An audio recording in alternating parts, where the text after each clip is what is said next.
tanya-tanya kalau mau cari disabilitas kemana, kan kita kan nggak tahu cari disabilitas itu kemana ya. Gitu. Ya? Saya akhirnya ke SLB Miss, SLB-nya di mana gitu loh. Oh ternyata metro ini ada 5 Prof. Yang negeri cuma 1, sisanya swasta gitu loh. Ternyata banyak ya, begitu saya survei ke setiap SLB. Wah ini mah saya bilang boro-boro kita mau ngajarin belajar musik ya. Belajar musik untuk yang kursus musik, untuk orang yang biasa aja sekali pertemuan itu kalau untuk disabilitas itu jauh lebih mahal dibanding yang biasa. Karena kan karena treatmentnya berbeda. Mereka rata-rata treatment mulai dari warna. Pengajarannya itu kalau untuk musik dulu saya tahu dia mulainya dari warna, untuk ngasih tahu do re mi fa sol itu untuk dari warna dulu. Saya bilang ini gimana ya? Ternyata nggak ada yang bisa untuk kita ajak belajar musik. Terapi utama, terapi umum, setiap disabilitas itu untuk memenuhi terapi awal aja belum. Di metro itu rata-rata menengah ke bawah, rata-rata menengah ke bawah. Nah, akhirnya saya ke Jakarta lagi, saya tanya, ini nggak bisa, saya bilang, kalau mau bawa ini kayaknya berat gitu loh. Tapi karena saya sudah melihat langsung, saya terjun langsung, saya ngobrol-ngobrol sama ibu-ibu yang di sekitar, yang anak-anaknya disabilitas di metro ini, mereka bilang, yang kami perlu adalah belajar cara terapi anak, Bu, di rumah bagaimana. Karena terapi mereka itu banyak macam. Dan sekali terapi 1 jam itu 150.000 loh Pak. Dan tidak terapi untuk berbagai macam disabilitas berbeda kan? Berbeda. Ada fisioterapi, ada terapi ABA, perilaku, ada terapi okupasi, untuk motorik, untuk merasakan aja anak autis itu untuk belajar merasakan kasar dan tidak itu perlu terapi. Kemudian dia untuk belajar kita itu mesti ngajarin dia merasakan rasa lapar. Biar dia tahu rasa lapar itu seperti apa, kemudian baru dia bisa minta. Komunikasi. Dan tadi kan ini ya, kan surveinya lewat 5 SLB. Iya. Jadi itu dapat berapa populasinya itu, berapa banyak? Di awal itu kita belum ngebentuk komunitas, belum ada komunitas gitu loh. Saya cuman nyuratin, jadi saya bawa psikolog klinik dari Jakarta, dia lulusan Jerman, namanya Bu Heni. Saya kirim surat ke SLB untuk ayo kita ada seminar nih untuk cara deteksi dini anak disabilitas seperti apa, kemudian cara terapi anak disabilitas itu seperti apa. Itu awalnya. Itu seminar pertama yang saya adakan gitu loh. Deteksi dini kalau ngajarin anak disabilitas itu seperti apa. Banyak orang tua itu kebingungan sekali Prof gitu loh. Nah, itu awalnya kita terus belajar saya ngadain beberapa seminar. Kemudian karena ternyata yang di awal itu autis yang lebih menonjol waktu itu, banyak yang lebih sering ikut seminar-seminar. Akhirnya kami membentuklah Kopala. Kopala itu komunitas peduli autis Lampung. Itu pertama kali komunitas yang ada di metro ya Pak. Tapi bisa nggak mengcover anak-anak yang tidak di SLB? Itu kan yang di SLB udah orang yang udah resmi masuk sekolah kan? Kira-kira potensi di luar itu apa banyak nggak? Banyak sekali. Sampai ke sekolah dia? Banyak. Untuk anak-anak cerebral palsy Pak, kami ada komunitas, untuk metro aja ada 64 anak. Cerebral palsy itu yang udah sama sekali cuman mampu rawat. Dia tidak bisa, emang nggak bisa sekolah, itu juga rata-rata sih karena telat deteksi, kemudian ibunya untuk fisioterapinya kurang, kemudian kan kalau cerebral palsy itu fisioterapi nggak boleh stop, obat-obat nggak boleh stop. Apalagi kemarin nih COVID, Pak, anak yang sudah duduk tiba-tiba 2 tahun nggak bisa di fisioterapi, nggak bisa duduk lagi, ulang lagi dari nol. Dan itu banyak kejadian gitu loh. Nah, kalau yang sudah tidak, maksudnya itu cuma mampu rawat, Pak. Kita mau didik seperti apapun kayaknya berat. Jadi tapi itu lebih ke sosialnya aja. Gimana cara orang tua merawat dia dengan benar. Ya tiap pagi yang mesti dijemur, tetap membawa dia sosialisasi ke masyarakat. Kami sering berkumpul juga, itu ada komunitas sendiri namanya komunitas cerebral palsy. Itu ada.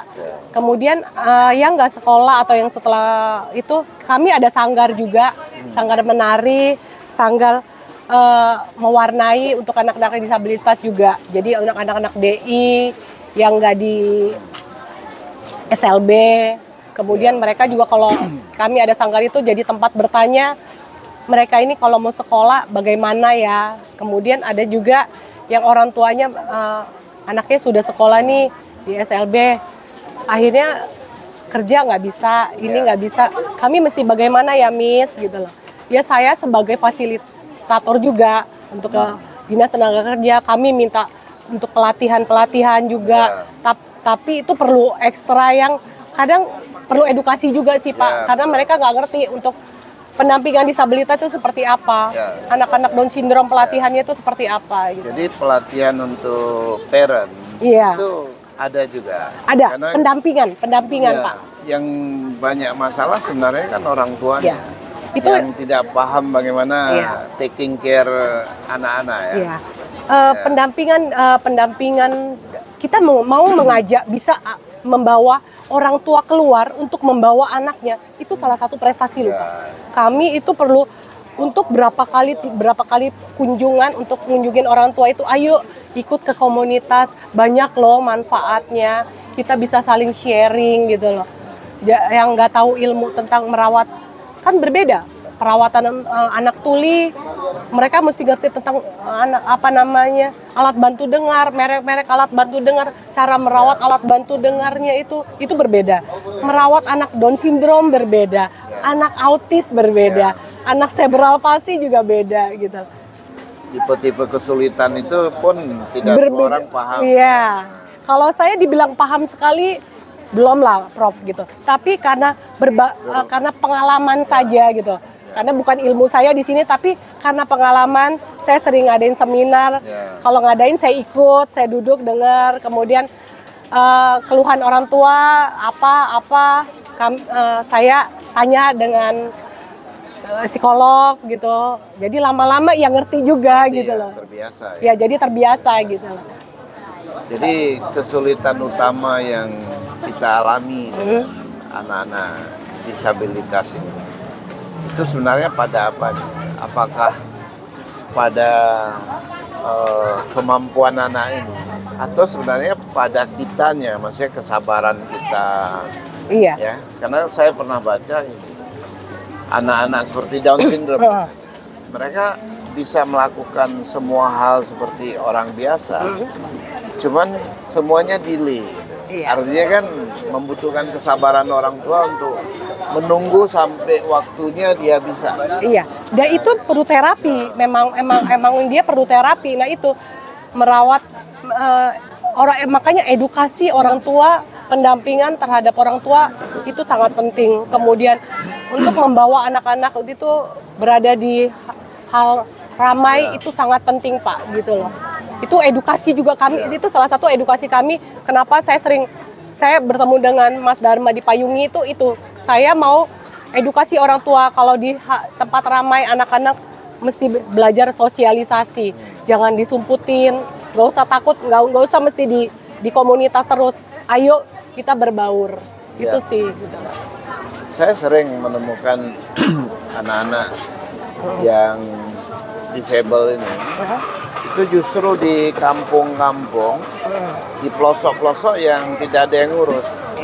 Mereka berkeliaran sendiri, bahkan selalu tiap hari dibully ya, sebagai orang yang kekurangan. Nah itu tidak ada yang apa tentu saja organisasi tidak masuk sampai ke sana. Iya. Dan masyarakat tidak teredukasi, tidak Iya. punya sensitivitas tentang itu. Iya.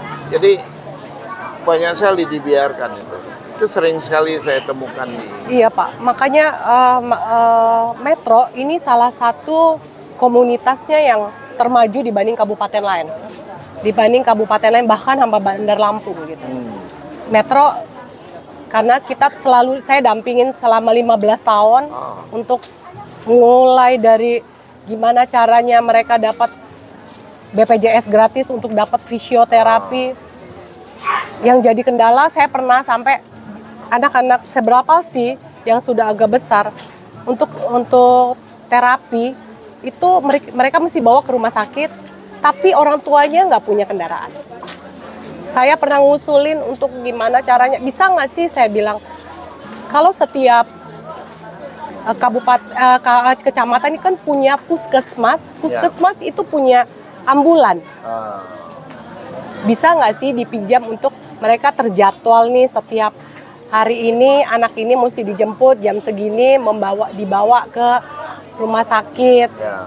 Itu masih belum goal lah, untuk kendalanya tetap di anggaran gitu loh. Tapi itu salah satu kesulitan saya juga sih, karena mereka akhirnya ya udah tambah parah karena orang tua dengan terbatas nggak mungkin dia dibawa naik motor, sewa mobil mahal, mereka makan aja susah gitu loh.